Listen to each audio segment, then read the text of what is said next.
C'est parti. C'est parti. Enfin, c'est parti. J'ai fait poète. On verra bien si c'est vraiment parti. Bonjour tout le monde. Ah, au secours. C'est pas ici que je dois avoir les commentaires, c'est là. Ah, j'ai des bonjours. Bonjour Patricia. Bonjour Jocelyne. Bonjour Anne-C. Salut tout le monde. Ah, il y a du monde. Bonjour, bonjour. Bon, oui, il y a du monde. Ok, donc c'est parti. Ça veut dire que vous me voyez et que je vous vois un petit peu. Bonjour tout le monde. J'espère que vous allez bien. Bon, les prénoms, ça va être un peu difficile. Il y en a pas mal. Il y en a une trentaine. Bonsoir tout le monde. Bonsoir Claudina. Bonsoir tout le monde. J'espère que donc, vous allez bien. Je viens de le dire. Le petit direct du jeudi soir. Le petit rituel là qu'on a mis en place depuis quelques semaines. Alors comme un rituel, c'est vachement bien, c'est cool, ça nous attend, voilà, c'est bien. Puis à côté de ça, c'est super dur de mettre ça dans un agenda, voilà. Mais je suis super content qu'on arrive à tenir ça. Bonjour tout le monde. Salut YouTube, salut Facebook, salut, je me souviens plus, Telegram et tout ça. Bonjour. Le sujet du jour, c'est, attendez, j'espère pouvoir vous impressionner, c'est non pas les pigments, mais c'est les couleurs. C'est-à-dire, je vais vous parler de la peinture. Il faudrait que vous me disiez si vous m'entendez quand je fais ça. Normalement là, tout est réglé pour que ça fonctionne bien. Bon, j'ai joué à pas mal de trucs. On peut se promener, on peut faire plein de trucs. Je vais vous montrer, on va parler de tout ça. Surtout, je vais surtout répondre à vos questions. Donc après, quand j'aurai fini de jouer avec ma petite machine, là, on pourra passer aux interactions. Donc, il faut que je change d'écran. Bonjour tout le monde, coucou, salut Betty, salut Michel, salut Paul, salut Lila, bonjour tout le monde. Content de vous retrouver. Coucou la Corse. Oui, c'est vrai. Bonsoir monsieur. Ok, c'est cool. Si vous m'entendez dans tous les sens, c'est bien. C'est pas cette vision-là, d'ailleurs, cette vue-là que j'aurais dû conserver. On verra ça tout à l'heure. Non, c'est là, voilà. Pour l'instant, c'est ça. Ok. Donc, le sujet du jour, c'est qu'est-ce que la peinture? Alors, le titre, il est peut-être un peu accrocheur, mais le sujet, c'est pour répondre à toutes les questions que je peux avoir. Est-ce que je peux mélanger telle peinture, telle technique avec telle autre? Est-ce que c'est compatible? Voilà, tous ces sujets-là, premièrement. Et deuxièmement, j'aimerais faire ma peinture acrylique. J'aimerais faire moi-même ma peinture à l'huile. Mais c'est quoi la différence entre des pigments et des pastels? Voilà. Autour de tout ça, il y a pas mal pas d'incompréhension, mais d'interrogation. Alors, on va essayer d'en parler ensemble. J'ai des trucs à vous montrer, très simples, comme d'habitude. Et puis surtout, je répondrai à vos questions quand j'aurai bien l'écran. Bonjour tout le monde, le son est bon, tout est bon. Écoutez, ça nous change, hein, ça nous change de l'époque où je faisais des tests tout le temps et dès qu'on était après en direct, ça s'écroulait, il n'y avait plus de réseau, il n'y avait plus de micro, il n'y avait plus de lumière, il n'y avait plus rien. Donc dites-moi, vous m'entendez, c'est super. Salut l'île Maurice, bonsoir la Bretagne, bonsoir tout le monde, c'est vraiment génial. C'est un peu vertigineux à chaque fois, c'est vraiment bien. Donc, le sujet du jour, c'est autour de qu'est-ce que c'est que la peinture, quoi. Autour de ce sujet, bien sûr, vos questions en priorité. Et puis après, je vous présenterai un truc génial, les marqueurs drawing gum. Ils ne sont pas beaux, là, je les ai tous regroupés. C'est vraiment bye bye le drawing gum classique. Et bonjour les marqueurs. Vous allez voir, on fait des trucs super. On peut faire des choses formidables. Pas ce que j'ai fait là, mais des choses artistiques extraordinaires avec vraiment plus aucun inconvénient du drawing gum. Vous savez, ce produit de réserve qu'on utilise à l'aquarelle et aux encres sur papier. Je vous parlerai de ça en deuxième partie. Et puis la troisième partie, c'est l'invité du jour. C'est la séquence Nos clients ont du talent. Et là, c'est Claudie Justinski. Vous allez voir. Je vais repousser une vidéo, un petit reportage que j'avais fait dans son atelier. Ça vaut vraiment le coup de passer un moment avec. Alors, on ne passera pas beaucoup de temps ensemble là, mais je vais vous pousser le sujet. On en regardera un extrait. Et puis, bien sûr, tout le reste sera disponible. Comme d'habitude, salut les Cévennes. Comme d'habitude, sur le blog. Qu'est-ce qu'il y a d'autre à vous dire? Ça, c'est pour aujourd'hui. Alors, j'espère que je ne vais pas oublier. J'en reparlerai tout à l'heure. Pour être sûr de ne pas oublier, demain, il y a un autre événement que vous avez suivi. On redémarre les rencontres formidables de Fred. C'était toute une série de sketchs qu'on avait tourné avec Marielle Duroul.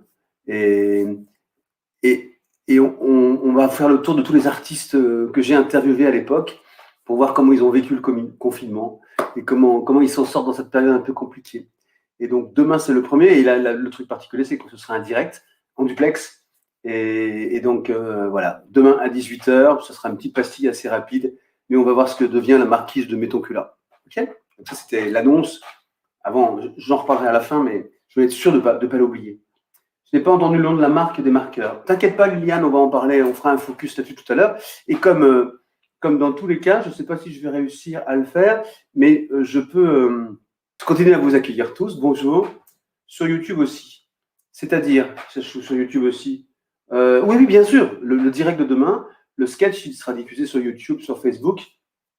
Ça marche? Bon, on va y aller, on attaque. Alors, il faudrait que je trouve il faut que je partage, je trouve une organisation d'écran plus, voilà, comme ça. On va donner la part belle au produit.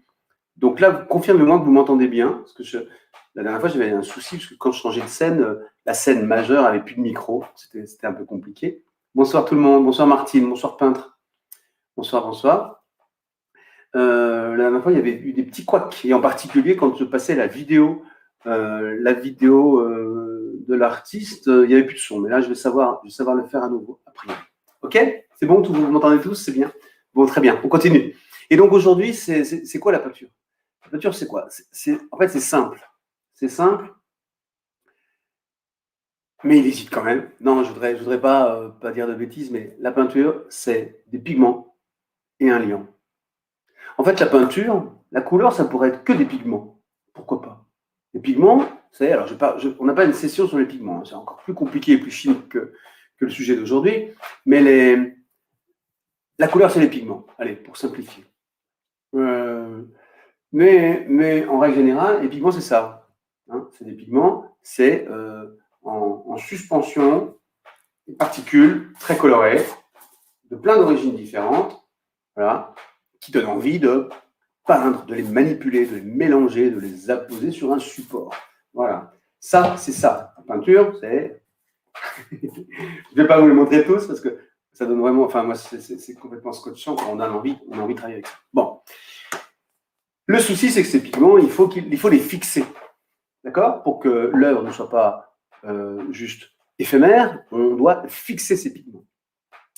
Pour fixer ces pigments, il y a deux sujets qu'il va falloir qu'on maîtrise. T'es à fond. Salut, bonjour Hélène, bonjour Michel. Deux sujets qu'on maîtrise, qu'on mette sous contrôle. Le liant, c'est-à-dire la manière dont on va emprisonner le pigment et pour pouvoir le véhiculer, et puis le support. OK? Voilà. Et donc, ça détermine tout. Et on va le décliner, vous allez voir, on va le décliner dans tous les univers, dans l'acrylique, dans l'aquarelle, dans les encres, dans les pastels, etc. C'est tout le temps le même sujet. De la peinture, entre guillemets au sens très très large, c'est des pigments avec un liant. Alors avec après d'autres choses, je simplifie à outrance, mais c'est pour vous expliquer, pour revenir aux origines du truc, quoi. Hein, le liant va apporter quoi? Le liant et la matière qui va emprisonner le pigment va apporter justement la texture de la peinture, la texture de la couleur. Et la couleur en elle-même, ça va être apporté par le pigment. OK? Pigment, liant. On mélange tout ça, on rajoute des trucs, bien sûr, voilà, on en reparlera tout à l'heure, mais globalement, c'est avec ça qu'on peint. Et si on peignait qu'avec des pigments, parce qu'on a envie de peindre qu'avec des pigments, et je l'ai fait moi-même, j'ai voulu avoir cet effet très brut, magnifique des pigments directement sur une toile, s'il n'y a pas de liant, s'il n'y a pas de fixatif, s'il n'y a rien qui fait que le pigment il reste sur le support, et ça ne tient pas. Une fois que ça sèche, ça s'évapore, ça disparaît, etc. Donc il va falloir un liant, quelque chose qui colle, entre guillemets, qui emprisonne le pigment, tout en le laissant s'exprimer, en laissant la couleur s'exprimer. Vous m'entendez bien? Ouais, ça va.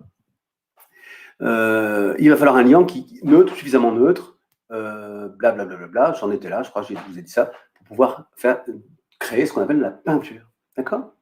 Donc l'onctuosité, l'épaisseur, la consistance, la matité, tout ça, c'est les liants qui vont faire ça. Les liants et les adjuvants qu'on va rajouter à l'intérieur, soit pour épaissir après notre peinture, plutôt à l'acrylique et à l'huile, pour simplifier, soit pour la liquéfier, la fluidifier avec des médiums fluidifiants.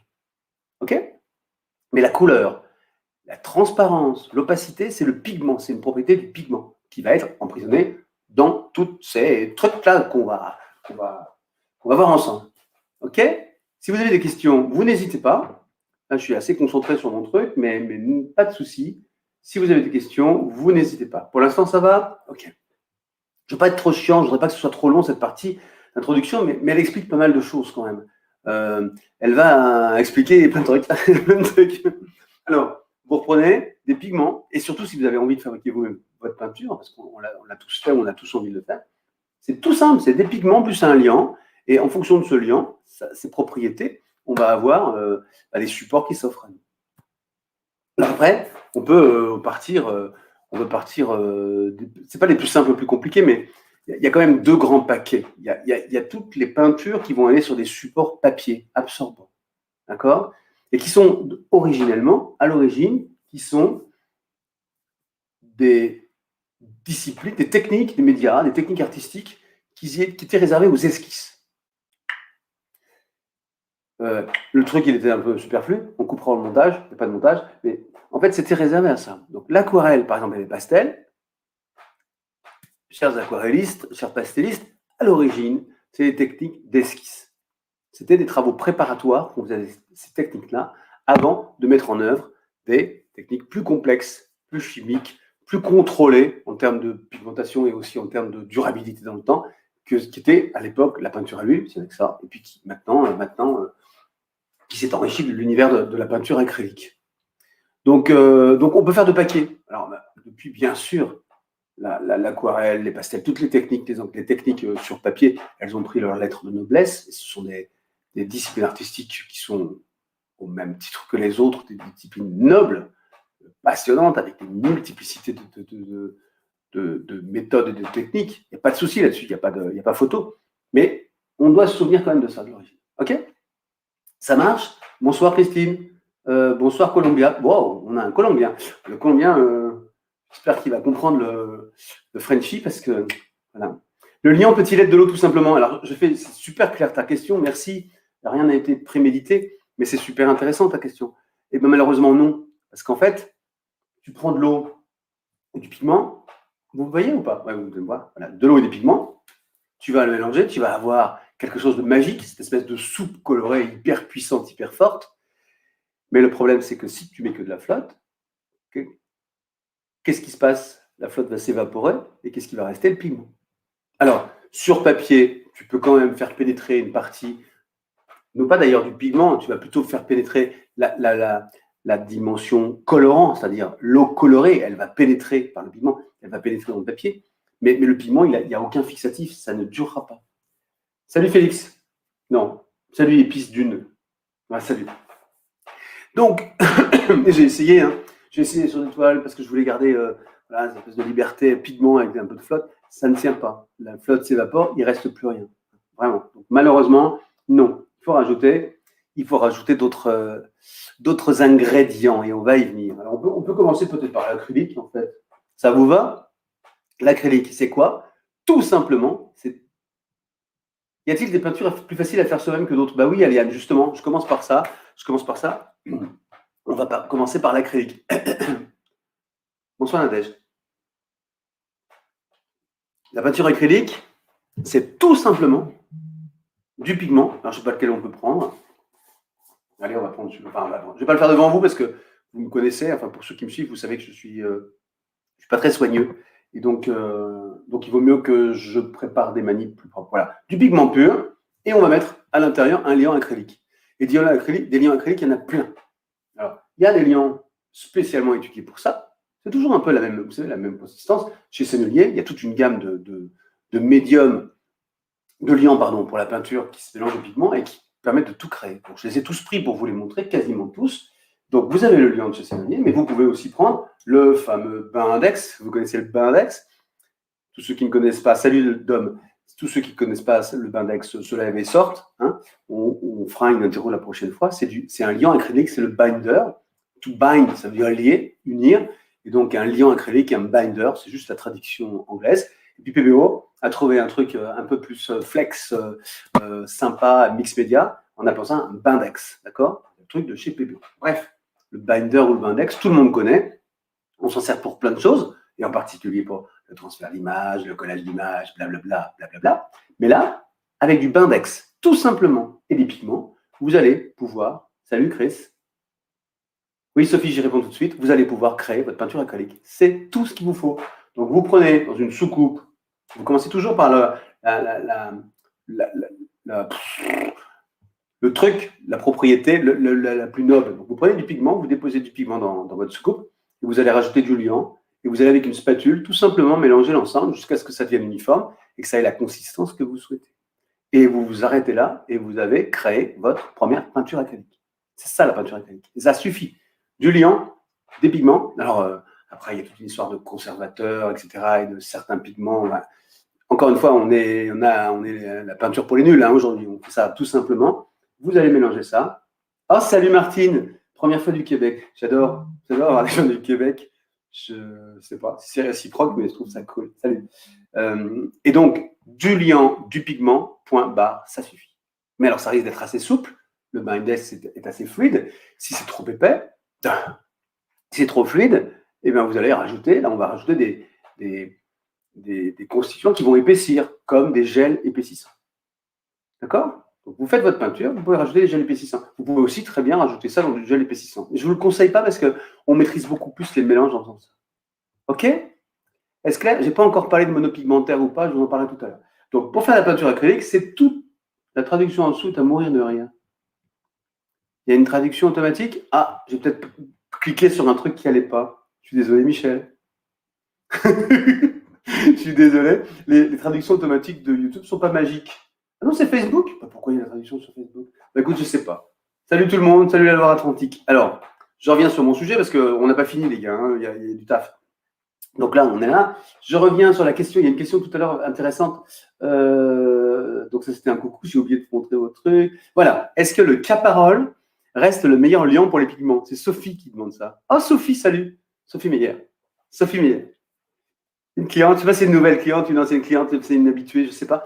Mais on a vu passer Sophie Meyer et avec des... Ouais, cool. Salut Sophie. Donc, est-ce que le Caparol reste la meilleure liant pour les pigments? Alors, c'est un peu comme la marque Frigidaire. Avant, tous les réfrigérateurs s'appelaient des Frigidaire parce que Frigidaire était une marque incroyable qui s'est déployée en France. Je pense le premier réfrigérateur, j'imagine. Et on a tous, enfin mes parents, ils appelaient ça, ma grand-mère appelait ça un Frigidaire. Mes parents appelaient le réfrigérateur un Frigidaire. Comme un sopalin, comme tout ça. Alors le Caparol, c'est pareil, si tu veux. C'est un peu cette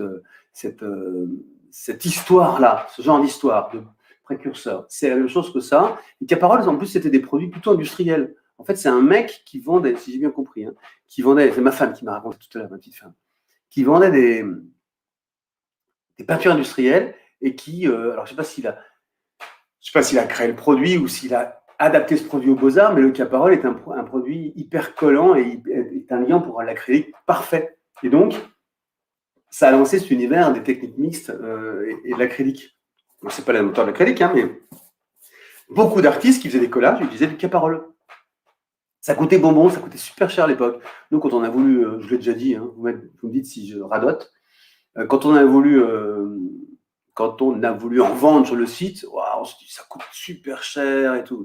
Et puis il y a eu un changement de politique tarifaire, je pense, et c'est devenu beaucoup plus abordable. Donc nous, on a du Caparol. C'est un super produit, mais il a aussi la noblesse de la marque. Quoi, hein. C'est un bon liant acrylique. Il est assez fluide, il est intéressant, il est très neutre, il est très sûr, il est sécure. Voilà. OK? Donc ça marche aussi pour créer ces pigments. Alors là, j'ai une question de Brigitte qui dit « Pour les pigments, je pensais que l'on pouvait mettre de la laque pour cheveux. »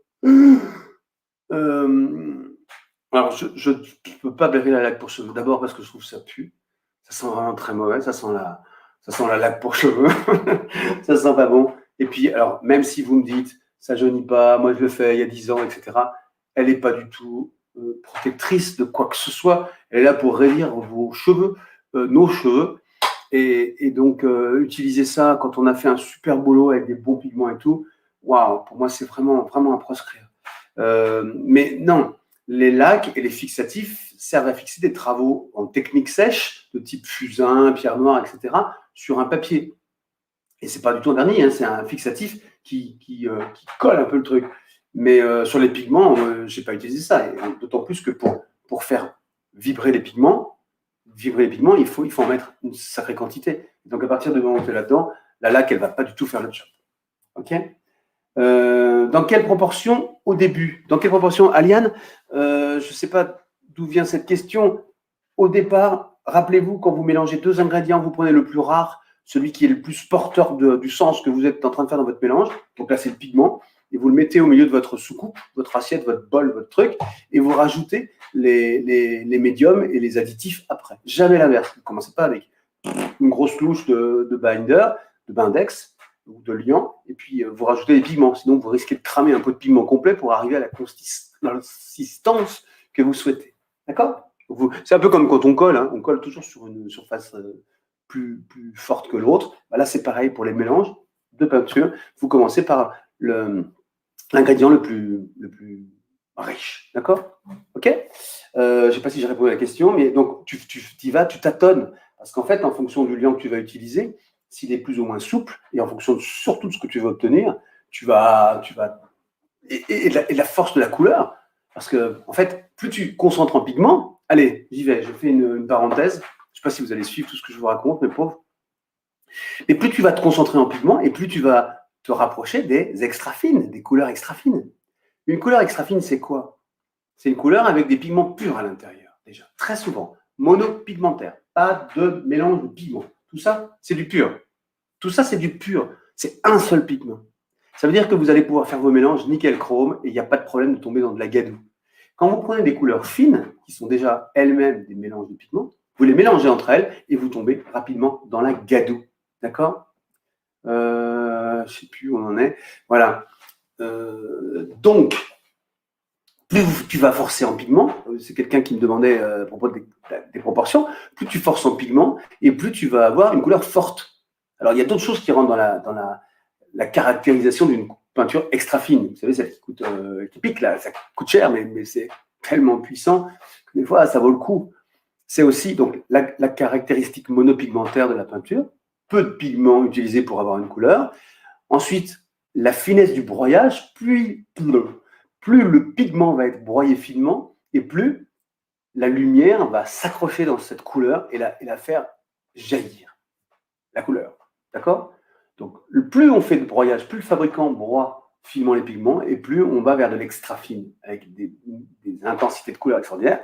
Et il y a aussi, bien sûr, la richesse de la pâte, et la rareté des liants, etc. Bon, il y a plein de choses qui rentrent en ligne de compte, hein, mais globalement, c'est ça. Donc, plus tu vas rajouter du pigment pur, et plus tu vas simuler des extra fines. Et c'est bien. OK? OK, c'était bien ma question. Super. Sur de l'aquarelle, ça ne fixe pas. Je ne sais pas ce que ça veut dire. Sur de l'aquarelle, ça ne fixe pas.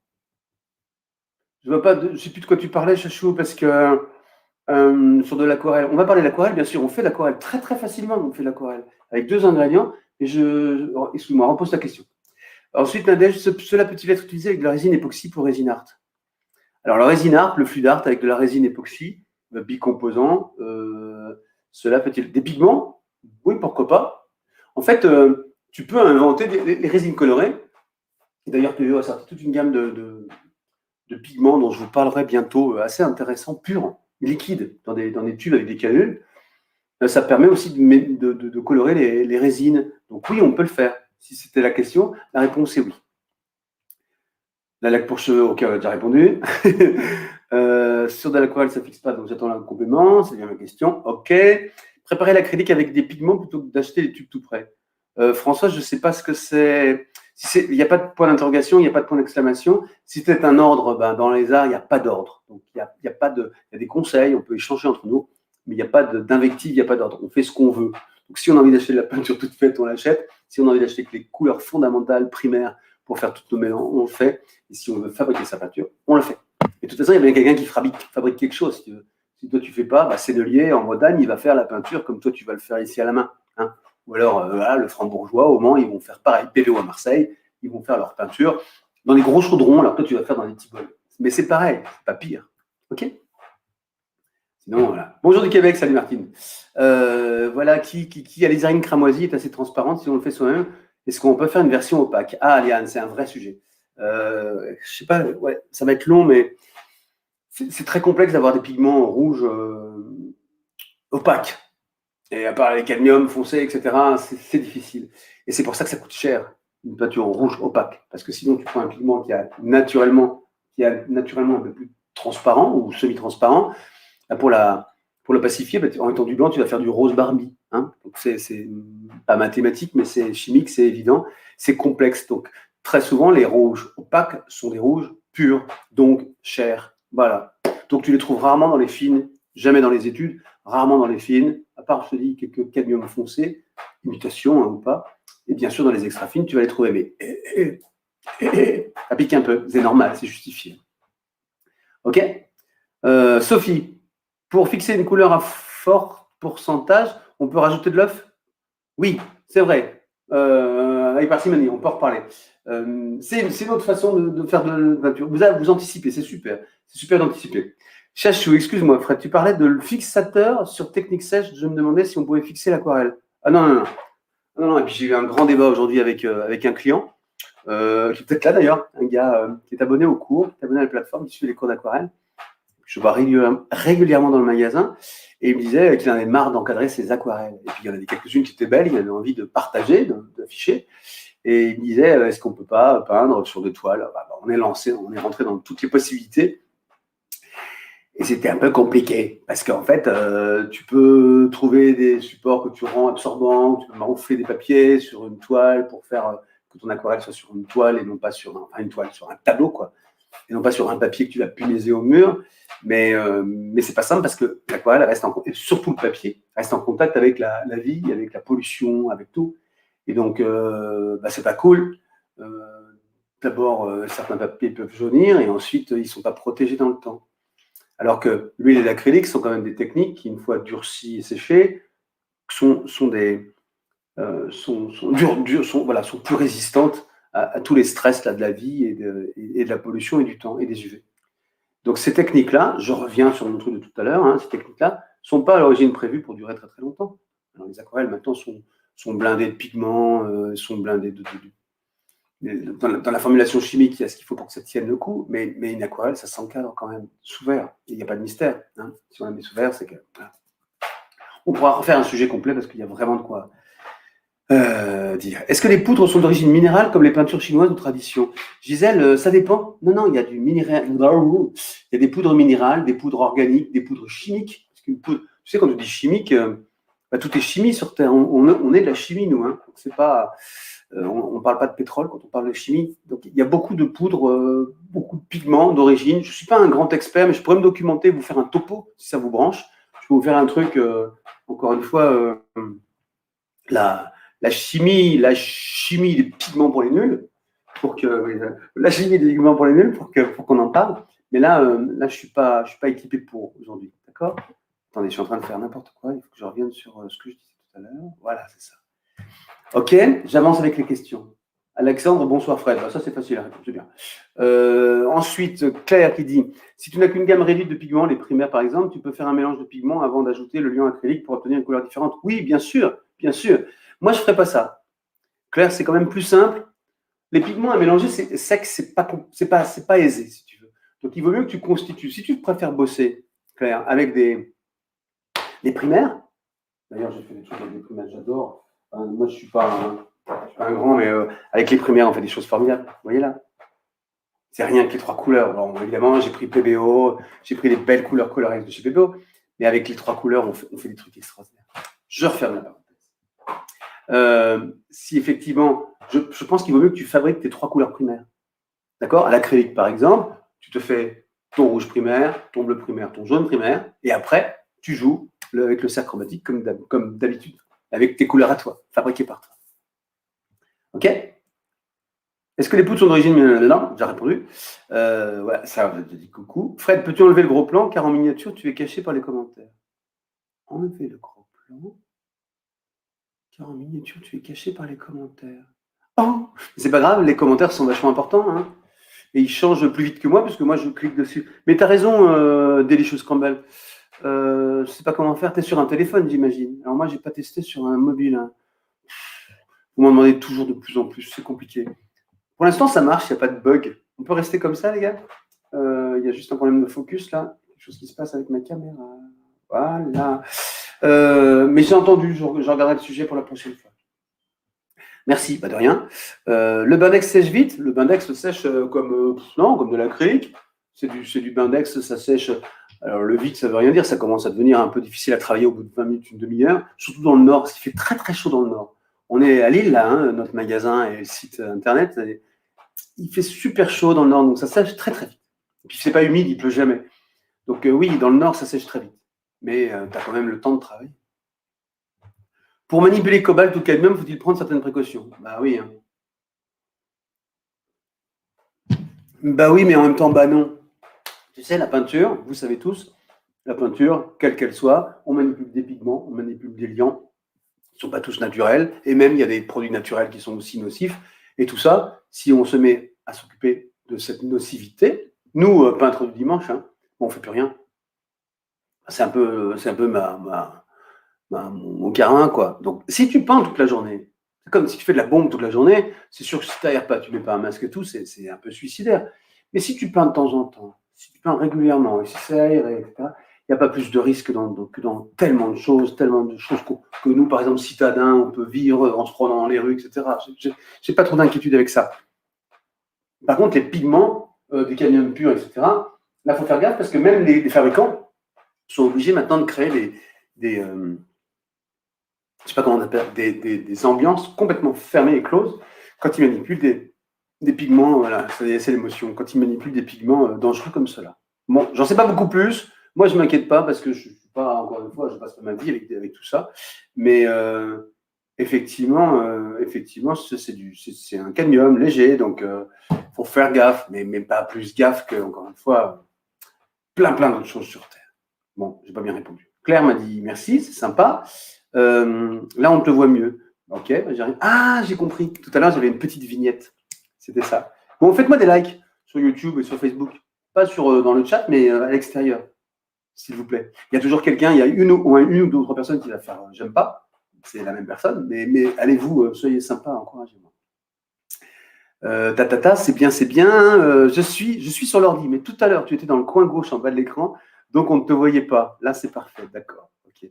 Ouais, moi, j'aime bien jouer avec des outils. J'ai trouvé un nouvel outil, je peux me déplacer. Vous n'allez pas m'embêter si j'ai envie de me promener comme ça, je le ferai. Mais bon, je vais essayer d'être raisonnable. Ok. Alors, on y va. J'ai vu des tableaux peints au café. La peinture ressemble-t-elle à l'aquarelle? Oui, le café, le brodoin, tout c'est bien sûr, bien sûr. Tu peux faire des choses magnifiques avec du café, avec du gesso trempé dans le café, avec plein de trucs. Il y a des choses sublimes à faire. Après, la durabilité dans le temps, je ne raconte pas. Parce que ce n'est pas du café, hein, c'est du jus de café. C'est-à-dire, c'est un peu comme le jus de pigment, c'est-à-dire, c'est des colorants. Donc, ça ne résiste pas aux UV.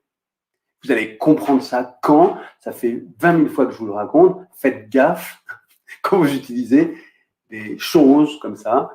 La résistance, l'UV, c'est le temps qui nous claque à la gueule, quoi. Donc, si ton truc, au bout de 5 ans, est tout palichon, c'est quand même dommage. Donc, si vous faites des travaux, vous avez envie de garder, ou de continuer à partager, au moins, faites attention. Mais le café, on peut faire des trucs sympas. Au secours, je sais plus où j'en suis. Au secours, il y a plein de questions. Les pigments à base de métaux lourds ne sont pas dangereux que sous forme de poussière. Mais c'est quand c'est un liant, on les a. Oui, c'est ça, exactement, je suis d'accord. C'est-à-dire que là, tu fais un peu gaffe, d'accord? Là, tu fais un peu gaffe. Et puis quand tu es dans le liant, ça va. Hein. Et c'est pour ça que les fabricants, les labos que j'ai visités, là, je vous parlais du Mans, de Marseille et puis de la Bretagne, ils sont dans une atmosphère protectrice, là, pour pas que ça se diffuse partout, c'est sûr. Ok, merci beaucoup, Gilles, pour ta contribution. Claire, lorsque le mélange pigment plus liant est fait, combien de temps peut-on le garder? Ah, toujours. Enfin, toujours. J'exagère. Tu mets ça dans un. J'ai un truc à vous raconter, mais c'est pas une bonne idée. Mais tu peux le garder dans les petits pots. Tu peux mettre ta peinture et la garder d'une fois sur l'autre pendant plusieurs unités de temps, plusieurs jours, plusieurs petites semaines. Alors moi, j'ai eu une époque où je faisais des mélanges de couleurs parce que j'avais en tête une gamme chromatique un peu particulière et je faisais des mélanges de couleurs. Je les mettais dans des petits pots de bébé. J'avais une jeune famille à l'époque. Et dans ça, les pots hauts, je sais pas, les pots avec les petits pots de bébé, je mettais ma peinture dedans et ça moisit. Quand tu t'en sers pas, d'abord ça colle, parce que j'étais comme un gros cochon, je nettoyais pas le truc, donc ça collait. Et quand je réussissais quand même à ouvrir à l'intérieur, c'était moisi.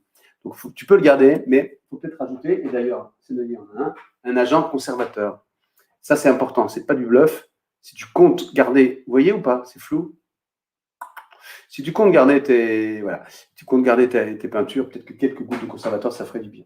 Et surtout, faites gaffe, mettez de l'eau distillée. Si vous faites des mélanges avec de l'eau, c'est ce que je faisais, l'eau du robinet et tout, et ça prolifère, ça se développe là-dedans. Gros bouillon de culture. OK? Après, j'ai ça. Merci Marie. C'est quoi ça? C'est pas terrible comme tuto, vous êtes caché par les commentaires et on voit que le matériel. Bah, écoute, Patricia, je suis désolé si c'est pas terrible comme tuto. Qu'est-ce que tu veux que je te dise? D'abord, c'est pas un tuto, c'est un direct avec beaucoup de réponses à des questions. Et puis, si ça ne te plaît pas, bah, le truc horrible que je peux te dire, c'est bah, à la prochaine fois, salut. Et sinon, je vois pas ce que je peux faire d'autre. Je peux reprendre la main éventuellement pour vous, ici, voilà, pour montrer ma tronche, mais c'est pas ça qui est intéressant, ma tronche, vraiment pas. Bon, bref. Pas cool, Patricia, machin. Là. Aliane, merci beaucoup. Et Gilles, ok, super. Peut-on congeler les peintures? Congeler, je ne sais pas, je l'ai jamais fait. Par contre, au frigo, tu prolonges la durée de vie, ça c'est certain. Ça, je l'ai vu. Au frigo, il y a plein de choses qui se passent. Tu peux garder de la terre, d'ailleurs, pour une fois sur l'autre. Ça garde plus longtemps. Et la peinture acrylique aussi. Sur une palette, quand vous avez votre peinture, vous mettez dessus des sopalins, du papier absorbant là humidifié dessus et vous foutez ça au frigo et le lendemain vous êtes sûr de pouvoir retravailler la peinture. Ok? Louis, salut Louis. On passe un vernis anti-UV sur le tableau fait au café, il tiendra dans le temps du moment qu'après il est encadré sous verre. Bah oui, mais Louis c'est ceinture et bretelle, c'est-à-dire tu fais ton truc au café et tu mets un vernis et tu mets sous verre. Je suis d'accord avec toi. Je suis d'accord, je confirme. Et Louis continue en disant on passe un vernis, il le dit 2 fois. D'accord? Ok, très bien. Il est super ce conservateur. Merci Betty. Tu l'utilises? Dis-nous un petit peu plus si tu as des choses à nous dire. Pas de problème. Merci Claude, ça équilibre. Hein. Me faire engueuler parce qu'on ne me voit pas. On s'en fout de me voir. C'est pas ça qui est important. Lila, peut-on utiliser de l'huile avec les pigments? Oui, j'arrive. Mais vous me le dites pas, vous me laissez pas le temps de le faire. Dosage du conservateur, quelques gouttes. Et c'est marqué dessus. S'ajoute en faible pourcentage, 0,1%, dans quelques gouttes, dans toutes les préparations à base d'eau pour éviter la fermentation. Et c'est génial. Je vais la mettre à l'endroit où je mets les produits de la semaine, d'accord? J'espère qu'on a assez de stock. Bon, soyez les premiers à l'acheter, pas de problème. D'accord? Dosage du conservateur. Ensuite, Gisèle, chère madame, vous pouvez désactiver les commentaires. Chère madame. Ah oui, vous répondez entre vous, d'accord. Bonsoir Fred, salut Isabelle. Genre, tu pas en retard, 36. Merci Gilles pour ton conseil, ok? Pas de souci, c'est bien. Bonsoir Fred, voilà Yves-Lise.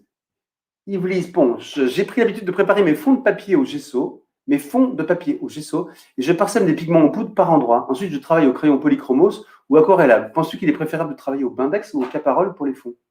Bah, le gesso, si tu veux, c'est intéressant. Il y a plein de gens qui font plein de trucs avec le gesso, mais il n'est pas neutre ce gesso-là. Il est blanc, il est blanchâtre, donc il donne une couleur crayeuse à beaucoup de choses. Le Bindex, le binder, le Caparol, enfin tous les liants acryliques, ils sont beaucoup plus neutres. Une fois secs, ils sont transparents, donc ils s'oublient. Le gesso, il est blanc, mais ça peut être intéressant. Hein. En même temps, le gesso, il est un peu moins plastique, il est moins résineux, voilà, il est souvent un peu plus rêche, donc c'est intéressant. Mais tu sais, les habitudes que tu as prises, c'est vachement bien. Il faut que tu continues. Il n'y a vraiment aucun souci. Surtout si c'est fructueux, c'est-à-dire que tu n'as pas de problème de conservation ou de résultat, c'est génial. On apprend tout le temps, c'est toujours intéressant. Merci Daniel, c'est gentil. Ouais, faites-moi des compliments, parce que moi, je me prends une claque un petit peu intéressant comme tuto. Quel avantage à faire soi-même ces peintures, demande Michel. Les couleurs sont plus belles qu'en tube? Non. L'avantage, c'est que, je sais pas moi, c'est un petit peu, je vais aller à l'extrême, mais c'est un peu comme quand tu fais la bouffe plutôt que d'acheter des plats cuisinés, quoi. C'est toi qui as fait la bouffe. Tu sais exactement ce qu'il y a dedans. Tu as fait tes mélanges, tu sais, c'est aussi comme travailler avec les primaires, dont je parlais tout à l'heure, ou alors d'acheter des couleurs toutes faites. Il n'y a rien qui est mieux, moins bien, mais ça rajoute un petit truc, c'est quelque chose de différent. Et faire ses peintures soi-même, alors moi, je ne vais pas vous dire que je fais toujours mes peintures moi-même, hein, mais il y a un grand plaisir à faire ça. Et puis surtout, tu n'as pas de limite. Regardez, je n'ai toujours pas réussi à vous en parler, mais tu peux faire tout. On peut faire j'ai amené là de quoi faire de l'aquarelle, de la peinture à l'huile, de l'acrylique, de la tempéra et de la peinture à l'encaustique. Enfin, c'est complètement dément, quoi. Moi, j'adore. Ça me plaît, l'idée me plaît. Mais ça ne m'empêche pas d'aller dans les meilleurs magasins comme ceux de la Capanghem, là, dans le nord de la France. C'est pas le sujet. Mais il y a un petit plaisir à faire ça même, sa peinture. Et puis, moi, je vois dans le magasin les artistes qui font ça, de temps en temps ou toujours. Bah, il y a un peu de fierté, ils le disent, quoi. J'ai fait la peinture, mais je trouve ça bien. Pas toujours, mais c'est bien. C'est comme, allez, je vais terminer avec toutes mes allégos, toutes mes images, mais tu utilises une calculatrice pour faire des calculs, mais c'est quand même bien de savoir faire un peu de calcul manuel, pour savoir comment vraiment ça marche, les multiplications, les divisions, les additions. Bah, c'est un peu pareil, tu achètes ta peinture, mais allez, une fois de temps en temps, tu la fais toi-même, comme ça tu sais avec quoi elle est faite. OK? Ou en enluminure pour ma préparation de gomme arabique, miel blanc et d'œuf. Alors, exactement, Betty. Alors, c'est ça, Betty, ce que j'ai vu tout à l'heure. Alors, j'allais en parler tout à l'heure, en enluminure. Beaucoup de nos clients qui font de l'enluminure utilisent des rituels, on va dire, parce qu'il y a pas mal de rituels, des rituels qui passent aussi par la fabrication de la peinture. Ouais. Et là, vraiment, c'est une très bonne remarque. Anne, bonsoir, merci de remettre les produits en grand et vous en vignette. Mais vous êtes vraiment tous incroyables, quoi. Mais c'est pas possible, on n'est plus chez soi. Hein. Moi, je veux bien arrêter de faire. Du moment que vous m'entendez, je veux bien faire tout ce que vous voulez. Il faut juste, Anne, pas abuser. Je vais vous parler des produits, mais je réponds à toutes les questions. J'ai encore plein de questions. Et dès que j'ai terminé, et regardez, je peux même me diminuer en vignette. Mais la fille de tout à l'heure, elle va râler parce qu'on ne voit que moi. On continue. Au lieu de m'engueuler, faites des likes sur les vidéos. Pascal, bonjour Fred. Il faut faire le quoi? Il faut faire le cadrage moitié vous et le bas de vos produits, comme ça tout le monde sera heureux. Bah, je sais pas, on peut jamais contenter tout le monde, je crois. À mon avis, voilà, marge de progrès. Ah ben voilà, des trucs et des bidules. Tu es super Fred. Merci, ça fait avancer le schmilblick. L'avantage, c'est de travailler à l'ancienne. Ouais, alors c'est pas un avantage, c'est une caractéristique, Sophie. C'est-à-dire que quand tu dis avantage, ça veut dire que c'est la cochonnerie de travailler avec des peintures toutes faites. Non, c'est pas vrai. On peut avoir, il y a plein de manières d'appréhender la peinture. Et puis l'essentiel, c'est quand même de poser ton caractère, ta peinture sur le support en final. Mais les étapes préalables sont intéressantes aussi. J'adore vos lives et ça nous aide beaucoup. Merci Fred. Ah bah merci. Bonsoir en retard, Patricia. Alors vraiment en dessous de tout, Patricia. Pourtant, hein, t'es une grande habituée. Je travaille en tempéra et en luminure, je les fabrique moi-même. Ah oui, Claude, c'est exactement ça. Ça m'intéresserait d'ailleurs d'avoir un peu plus de connaissances vraiment très précises sur l'enluminure. Je suis toujours assez impressionné par mes clients qui font dans l'enluminure. C'est une espèce de truc là, de sagesse intérieure là, qui est pas mal, qui donne envie. Plus tard, dans une autre vie, je ferai ça. Eden Jonan, merci Fred d'être là tous les jeudis, de partager ton savoir. Tes lives sont très bien. Merci. Bah voilà. Arrêtez de me complimenter, j'ai pas le temps. Ça m'a permis de comprendre le travail des anciens. Ok, Sophie, c'est vrai. Je pense que je suis fan, j'ai beaucoup à apprendre, d'avoir vu quelques-unes de tes vidéos en différé, non seulement tu... Ok. Non, c'est pas sympa. On s'en fout, c'est le rap. D'accord, oui, d'accord. Oui, ok, au secours. Arrêtez les... Pourquoi les pigments ont des prix différents? Bah, Florence, justement, c'est ce qu'on disait tout à l'heure. Je ne sais pas, tu n'es pas encore connecté, mais les pigments, il y a plein de manières d'extraction, de constitution, de collecte, de broyage des pigments qui dépendent de leur origine. Et quand tu achètes des pigments ou des peintures monopigmentaires, il n'y a qu'un pigment dedans. Le truc, si tu mets, je sais pas moi, si tu mets 5 mois à fabriquer ça, eh ben, il va coûter 5 fois plus cher. Ou si tu mets 5 heures à broyer le pigment, il va coûter 5 fois plus cher que celui-là que tu obtiens directement, friable, utilisable tout de suite. Tu vois. Donc il y a beaucoup de travail de main-d'œuvre, de collecte, de transport, de conservation. Il y a plein de trucs qui interviennent qui font que les pigments, alors là, en particulier chez Sennelier, je vous ai sorti la Rolls, hein, ils sont super. J'adore ces pigments. Mais ils vont de 9, le pot là, de 9 € à 87, 80, je ne sais plus, un truc comme ça, en fonction de la rareté des pigments. Alors, quand tu te payes un super pigment, c'est trop bien. Mais il n'y a jamais de mystère. C'est-à-dire, quand tu travailles avec des pigments rares, il n'y a pas de mystère. Si on continue à les utiliser, c'est que c'est sublime. Et ils sont monopigmentaires. Ce n'est pas des mélanges. Ok, on se parlera. D'accord. D'accord. Hello Fred, très en retard, mais je regarderai en replay. Bah, ok, ça marche. Sinon, c'est le crée. D'accord. Avec du gesso, on peut mettre des pigments pour donner un ton. Oui, tu peux mettre des pigments dans le gesso pour donner un ton. Tout à fait. Ça peut, mais ça va être un peu comme si tu fais une petite crotte d'acrylique, de peinture acrylique dans le gesso. Sauf que tu auras moins, c'est pas bête quand même, Pascal, ça donnera moins l'aspect un peu vinylique, enfin acrylique, la résine, quoi, si tu veux, dans le gesso, qui doit rester quand même assez crayeux, assez sec. C'est intéressant. Ouais, tu peux. Françoise, j'aimerais bien préparer mes teintes, mais j'ai peur de ne pas mettre les bons dosages avec le lion. Mais non, mais il ne faut pas avoir peur. Françoise, tant que tu ne seras pas planté, tu ne sauras pas ce qu'il faut faire. Donc, tu dois prendre des trucs pas qui coûtent un bras, tu prends des pigments raisonnables, et sur Beaux-Arts.fr, tu vas en trouver des pigments à prix raisonnable, tu choisis des pigments pas trop rares, tu t'achètes du liant, du Bindex, je ne vais pas te dire sur quel site tu achètes ça, et puis tu fais tes premiers tests, et soit tu as un bol incroyable, tu tombes tout de suite sur le bon mélange, soit tu fais trop liquide, et ben tu rajouteras un peu de gel, ou la prochaine fois, hein, soit trop épais, trop pâteux, et tu vas le voir, ton pigment, il encrasse, si tu veux, la peinture, ça se sent. C'est compliqué, je ne sais pas si on peut faire vraiment un vrai tuto là-dessus, parce que, voilà. Mais faites vos erreurs vous-même, on en reparle après, mais il n'y a rien de dangereux, d'accord? Mais il faut arrêter les commentaires, au secours, j'y arriverai jamais. On peut mélanger plusieurs piments entre eux. Alors on dit pigments, hein, Aliane, parce que les piments, il y a les piments doux déjà, tu peux en mettre. Oui, tu peux mélanger plusieurs pigments entre eux. Mais comme je le disais tout à l'heure, moi j'ai tendance à préférer faire mes couleurs pures monopigmentaires et les mélanger quand il y a un liant. Parce qu'il y a quand même des réactions pas simples. Et plus tu as une masse de pigments, plus ça va faire une espèce de pâté pas trop facile à diluer. Donc, moi, je préfère faire mes couleurs et après les mélanger. Peut-on mélanger les pigments? Ah bah, évidemment, il y a plein de questions là-dessus. N'écoutez personne, on doit vous écouter. Ouais, mais si. Cela veut dire que la mention substitut sur les... Cela veut dire quoi la mention substitut sur les cadmiums?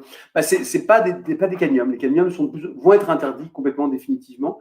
Et donc, on a trouvé des pigments qui sont des substituts, qui sont des couleurs, des pigments qui font le job. Voilà. Mais qui n'ont pas la dangerosité du cadmium. Et c'est beaucoup moins cher, ni la rareté. Florence, pardon. Merci. Y a-t-il une histoire des pigments pour bien comprendre les couleurs des pigments? Alors, ouais, c'est sûr. Mais il y avait un site qui a disparu, qui était extraordinaire, qui s'appelait Dotapea. Il y a encore des bribes, des histoires sur le web. On avait même démarré un partenariat avec eux à l'époque. On était trop petits, je pense, pour les intéresser. Puis le mec, il a tout laissé tomber. Mais il y avait un roman historique sur tous les pigments. C'était sublime. Tu commençais à te promener sur le site et puis tu perdais, tu passais un temps dingue à tout lire et tout comprendre. J'aurais bien aimé pouvoir vous proposer ça, mais c'est mal parti. Il y a des histoires, mais je ne la maîtrise pas, et surtout pas le sujet d'aujourd'hui. Puis-je teindre des tissus avec? Oui, tu peux teindre des tissus avec des pigments, mais pas seulement. Il faut qu'il y ait un liant, hein, un liant très souple, et un liant qui ne soit pas justement cassant, enfin qui ne soit pas sec, qui une fois sec ou fixé, ne rende pas le tissu cassant. Donc ça existe, oui, et on peut le faire. On ne risque pas de faire des erreurs de quantité de mélange avec les pigments et le liant, et du coup avoir des couleurs qui ne tiennent pas. Non. Non, mais je ne peux plus répondre à toutes ces questions. Il y en a plein. Je ne sais pas comment je vais faire. Au secours. Je vais embaucher. Il me faut un assistant. 3 assistants. Non, il n'y a pas de risque, Isabelle. Isabelle, si tu fais une couleur où tu sais, le pigment, si tu n'en mets pas beaucoup, tu vas le voir. Ça va être tout palichon, quoi. C'est pas fort. Donc, tu vas rajouter du pigment. Si tu n'en as pas mis assez au départ, tu sais, tu rajoutes, si tu as mis trop de liant, tu rajoutes du pigment. Je ne sais pas comment dire. C'est comme quand on fait une béchamel. C'est un bon exemple ou pas? Quand on fait un truc, je sais pas, une vinaigrette, quoi, tu vois, tu mets à la louche, tu mets ton vinaigre, tu mets ton huile, tu n'en as pas assez, tu en rajoutes, tu goûtes. Tu fais pareil avec la peinture. C'est inerte tout ça, ça ne va pas exploser, Ok? Super rapport et produits de qualité. Merci. Merci Hirokin, merci beaucoup. Produits de qualité, c'est bien. Je voudrais vous présenter les autres. Fred, tu es super, j'admire ta patience et ta joie de vivre. Merci Aline. Ne dis pas ça, je vais mettre un peu rien. Avec de la gouache, peut-on ajouter de l'huile de cuisine? Oui. Avec de la gouache, pardon. Pour faire des ronds qui apparaissent en porine. Ah, merde. Parce qu'en fait, tu peux faire de la peinture à l'huile avec des pigments et de l'huile de cuisine. Sauf que l'huile de cuisine, l'huile d'olive par exemple, elle n'est pas neutre, si tu veux. D'abord, elle a une odeur forte, et ensuite, la cicativation, la transformation, le durcissement de l'huile est très très long. Donc, il n'y a pas de cicatif, très peu de cicatif dans l'huile d'olive. Et surtout, c'est un peu vert quand même. Un peu verdâtre. Donc, ça a un impact sur votre travail. Mais je rigole parce que ouais, j'ai fait ça. J'ai déjà fait de la peinture avec de l'huile. Et donc, qu'est-ce que tu dis? Tu vas faire des ronds qui apparaissent en pouring avec de la gouache. Oh, qu'est-ce que c'est que cette histoire? Pourquoi pas? J'ai jamais fait. Le principe du pouring, c'est bien de mélanger des produits aquaphiles avec des produits aquaphobes, c'est-à-dire et faire une vinaigrette. Donc, pourquoi pas? Ça doit pouvoir marcher, Aline, mais j'ai jamais fait. Mais la gouache, moi, je ne l'utilise pas pour ça. La gouache, c'est pas assez stable, ça n'a pas de fixatif, ça a un intérêt parce que c'est opaque et mat. Mais une fois, tu vois, moi, le fait de savoir que 3 ans après, tu craches sur une gouache et puis tu fais une tâche, ça me gave, quoi. Donc, La gouache, c'est vraiment pour les études. Moi, je trouve que c'est super pour les étudiants dans les écoles d'art, pour vous, dans vos ateliers, dans vos clubs, pour comprendre les couleurs, pour les mélanger, pour faire un cercle chromatique. Et pour faire de la peinture sur papier, mais plutôt de l'illustration, tu vois. Sinon, j'ai un peu de mal. Ok. Ce n'est pas sympa de vous demander de vous réduire la vignette car vous faites de super vidéos. Sophie, on passe à autre chose. J'avais oublié.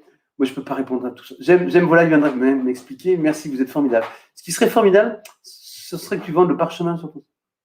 Betty, ce serait que tu vendes du parchemin. Du parchemin, on en vend dans le magasin, du vrai parchemin, mais on a du faux aussi sur le site.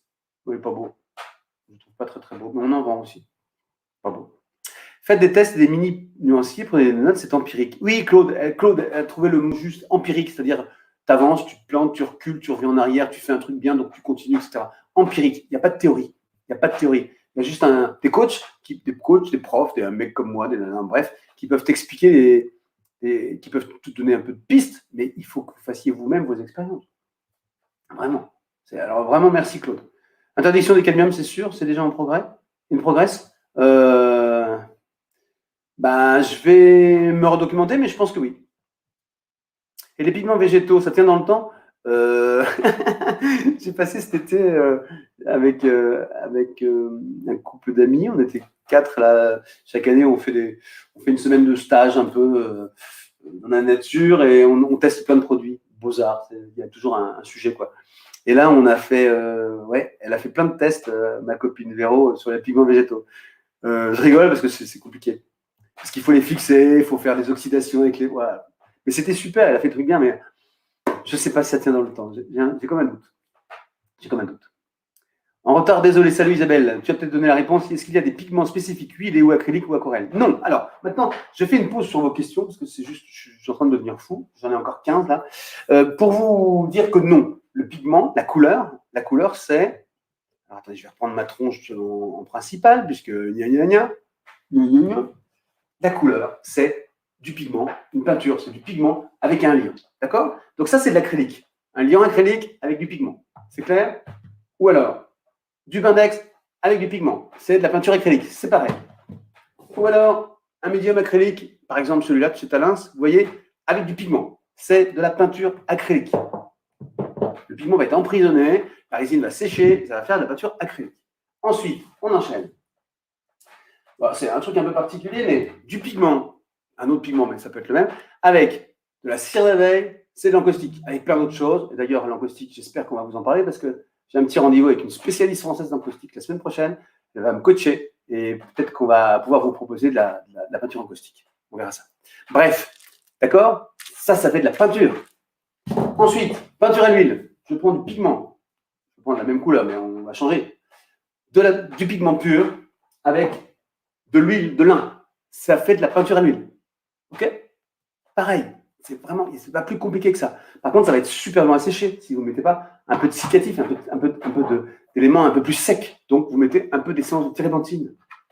Vous mélangez l'huile de lin et la térébenthine, ça fait un médium à peindre à l'huile. Et vous mélangez avec du pigment. Je simplifie vraiment. Ne hurlez pas les sachants. Hein. Vous mélangez avec ça, vous faites de la peinture à l'huile. Mais vous voyez bien, elle va être super liquide, votre peinture. Il faut ajouter des adjuvants pour l'épaissir. Ça existe. Voilà. Mais ça, c'est de la peinture à l'huile. J'en suis où? On avance. Ah, ça y est, je vais y arriver. Pardon, il faut que j'enlève le commentaire de. Et alors donc l'huile de lin, térébenthine, pigment, et vous pouvez aussi prendre du pigment. Et puis, chez Sennelier, il y a un liant de broyage pour fabriquer la peinture à l'huile. Donc, c'est déjà tout préparé. Et c'est déjà un peu plus sirupeux, c'est déjà plus intéressant. D'accord? C'est tout con. Enfin, il n'y a rien de plus compliqué, il n'y a rien de plus simple que ça. Pour faire la tempéra, préparation pour tempéra, pigment, c'est tout ce que vous avez à faire. Et c'est votre tempéra. Peinture, alors j'en suis où? Qu'est-ce qu'il me reste là? Je ne sais plus. Pour la gouache, médium, ici c'est un liant de broyage pour la fabrication de la gouache. C'est tout prêt à l'emploi. Si c'est un peu épais, vous rajoutez un petit peu d'eau et vous rajoutez du pigment. C'est tout. En fait, c'est pas magique tout ça, hein, c'est de la chimie, c'est très très simple. Et puis j'ai oublié l'aquarelle. L'aquarelle, je ne sais plus où c'est, j'ai perdu. Merde. C'est pas grave. Il y a un truc. Voilà, comme arabique. Je simplifie vraiment. gomme arabique, un peu compliqué à utiliser, du pigment, vous faites de l'aquarelle. Bah, vous rajoutez des conservateurs. Dans toutes les techniques qui utilisent de l'eau, vous mettez un peu de conservateur, même un peu partout. Quelques coups de conservateur. Et là, vous avez votre peinture. Vous pouvez peindre avec ça. Donc, tout le temps, la peinture, c'est des pigments et un liant. Et après, on va le fluidifier, l'épaissir, et plein de trucs. Okay. Quelqu'un me parle de Tapéa. Tapéa existe encore en archive, on peut encore consulter. C'est là où j'ai le plus appris sur le web français à égalité avec l'atelier des Fontaines. Bon, ok, et puis moi, je préfère. Bon. Ok, je sais bien. Le Tapéa, ça existe en archive, mais ça n'existe plus en réel. Qu'est-ce que me dit Louis? On a déjà interdit le blanc de plomb, maintenant les cadmiums. Bah ouais, principe de précaution. Pastouré explique bien les couleurs. Ok, Florence. Oui, c'est vrai. Pastouro. Pigment, oui, avec une épaule cassée, c'est rock'n'roll. Bah, tu dis rien, si t'as une épaule cassée, tu arrêtes de parler. Hein.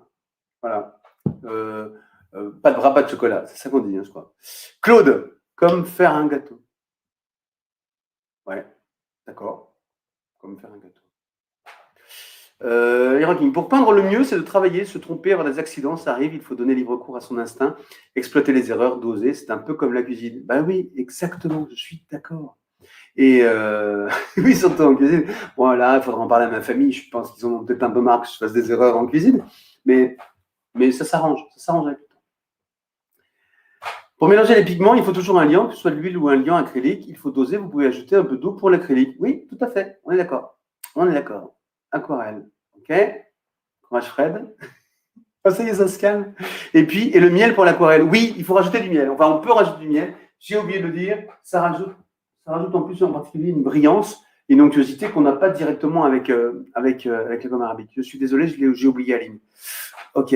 Est-ce que ça va toujours? Il est quelle heure? Histoire des pigments, merci. Ouais, un jour. Pas maintenant, Florence. Parce que c'est pas l'histoire des pigments, c'est plutôt la nomenclature des pigments, si tu veux, qui pourrait être intéressante. Mais voilà. Température, c'est quoi? Il faudra qu'on en parle aussi une autre fois. Il est 18h57, ça fait presque une heure. C'est trop long. C'est insupportable. J'ai entendu, l'autre fois, il y a une nana, une cliente, enfin quelqu'un qui me suit, qui a répondu, au lieu de répondre à une copine, je pense qu'elle a fait répondre à mon mail. Et donc, elle a répondu, j'ai regardé son tuto, il est trop bavard ce mec, ça ne m'intéresse pas. Donc là, ça fait une heure qu'on discute, c'est horrible.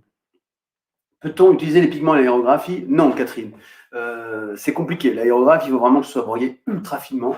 L'aérographe, sinon tu vas tout obstruer. Dès que tu vas avoir des particules, ça va obstruer. Donc, il faut vraiment être hyper fin. Et pour broyer toi-même tes pigments, pour en arriver là, ça va être un peu compliqué. Entre l'huile d'œillette et l'huile de lin, quelle est la meilleure? C'est pas du tout la même chose. L'huile d'œillette est plus neutre et on l'utilise plus pour les couleurs claires. Et l'huile de lin, c'est celle classique qu'on utilise tout le temps. Voilà. Et pour faire la peinture à l'huile, moi je prendrais l'huile de lin. Ça a une petite odeur un peu plus forte. Mais voilà, on va s'arrêter là pour ce sujet. Je dois vous parler absolument de mes petits marqueurs. Donc, ça va? On peut passer au sujet suivant? Donc, vous savez, je vous pousse un produit à chaque fois parce que je vous rappelle quand même qu'on est des marchands. Il faut qu'on vive et puis que je vous fasse découvrir des super produits. Ceux qui m'ont aussi complètement halluciné. Et donc, vous connaissez le drawing gum, pour ceux qui font de l'aquarelle et de l'encre sur papier. C'est ce produit immonde qui pue l'ammoniac qu'on pose avec un pinceau ou une plume ou un dos de pinceau, plein de trucs, on se débrouille parce que ça crame tout et qui permet, donc ça fait comme une espèce de gomme liquide qui, une fois sèche, protège le papier. Vous peignez dessus et puis quand vous frottez, après avoir tout est sec, vous frottez et le blanc réapparaît. Et bien, ça existe en marqueur. Donc, je ne sais pas si vous le savez, mais c'est vraiment extraordinaire. Des marqueurs qui sont de taille variable, de 0,7 mm jusqu'à 4 mm. Et avec ça, on fait des trucs d'enfer. Je vais vous montrer alors, moi, je ne fais pas des trucs d'enfer, bien sûr, hein, ça, vous me connaissez. Mais regardez ça, par exemple. Je ne sais pas si vous voyez bien. Ça, c'est fait avec donc, le drawing gum, les marqueurs drawing gum avec de différentes épaisseurs. On laisse bien sécher. J'ai fait ma crabouille avec mes encres. Et où l'aquarelle, c'est pareil. Une fois que tout est sèche, on fait après tout ça. Donc, on peut écrire, on peut faire plein de choses. On avait un modèle avec des écritures, mais je pense qu'on me l'a piqué. Je sais pas où il est. Ok, c'est super. Donc là, il y a une petite réduc sur le site pendant une semaine, comme à chaque fois. Hein. Chaque semaine, je vous présente un produit. Mais je ne sais pas si je n'ai pas été assez précis, mais C'est vraiment génial parce qu'on ne salit plus rien avec ça, quoi. Le truc, c'est vraiment l'utilisation géniale du marqueur. Le truc qu'on ouvre, on s'en sert, on ferme, et paf, d'ici la prochaine fois, il est encore impec. Et on n'a utilisé que le minimum de produits. Ça, c'est vraiment bien. OK? Parce que le drawing, voilà, ça, j'ai fait un truc avec le drawing gum aussi. C'est quand même intéressant de travailler les contrastes avec ces produits de réserve. C'est quand même ça. OK, OK? Il n'y a pas beaucoup de Jojo, super, bonne soirée, machin, machin. Très bien. Très bien, merci beaucoup. Ça met combien de temps à sécher? Je pense que Catherine parle du drawing gum. Ça met très peu de temps. Ça met, je sais pas, un quart d'heure, 20 minutes. Ça dépend aussi toujours de la chaleur et de l'hygrométrie, mais c'est assez rapidement. Ça sèche assez rapidement. Super, j'adore, j'achèterai. Ouais, mais vraiment, d'abord, c'est pas très cher. En plus, il y a 10%. Et acheter sur Beaux. Alors, là, comme d'habitude, je ne vais pas vous forcer à acheter du matos. Mais quand vous avez besoin de matériel, bah, vous allez sur Beaux-Arts.fr. Et vous pouvez comparer, vous regardez. Si vous trouvez qu'on est vraiment bon en prix, en offre et tout, bah voilà, privilégiez-nous. Ça nous permettra de continuer à faire tout ça, hein, pour vous. OK? Ça marche? Dernier point, nos artistes, nos clients ont du talent. Aujourd'hui, c'est Claudie Jezinski que j'ai eu un peu de mal à contacter et je voudrais vous pousser, j'espère que je vais y arriver, vous pousser une vidéo, un reportage que j'ai fait chez lui. Je vais vous en montrer un petit extrait et puis on regardera bien sûr l'ensemble directement visible sur le blog. Bisous à ceux qui nous quittent. On finit là-dessus par le début.